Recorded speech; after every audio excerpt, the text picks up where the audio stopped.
哇！今日 Melon 仔同佢嘅朋友嚟到夢幻果醬工場啊！佢哋決定嚟一個比賽，睇下邊個最快整到一樽果醬出嚟。比賽一開始，Melon 仔就係咁將啲生果塞落去個輸送管嗰度啊！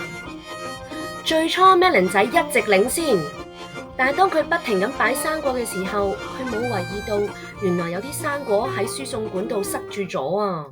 哎呀，真係激死我啦！其他人個個人都整完啦，點解淨係得我嗰啲會棘住晒㗎？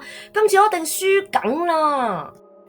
朋友仔果然真係整好晒啦，於是就過嚟睇下 Melon 仔呢邊嘅情況。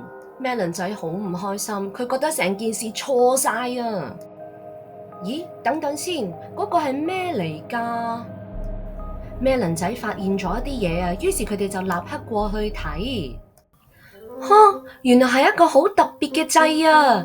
莫非會有咩特別嘅效果？於是 Melon 仔就撳咗落呢個神奇嘅按鈕度，果然有一條彩虹喺輸送管度沖開晒塞住嘅生果啊！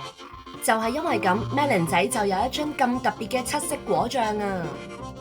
完咗比賽，三位朋友仔嚟到空中花園傾下偈。Melon 仔對自己頭先嘅表現好唔滿意啊！佢覺得佢咁努力都冇辦法贏，真係好失敗啊！小蘋果就話啦，雖然你唔係最快，但係你嘅七色果醬係最特別㗎喎。而橙仔就話，比賽當然會想贏，但係過程都好緊要啊！最尾仲可能有意想不到嘅驚喜呢。能夠一齊比賽就已經夠開心啦！佢哋三個果然係好朋友啊！真係友誼第一，比賽第二啊！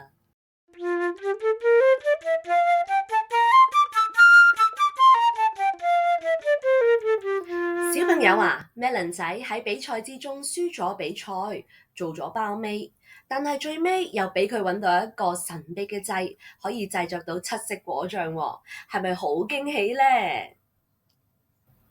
其實無論任何比賽、考試，我哋都冇辦法預先知道自己到底會輸定係贏。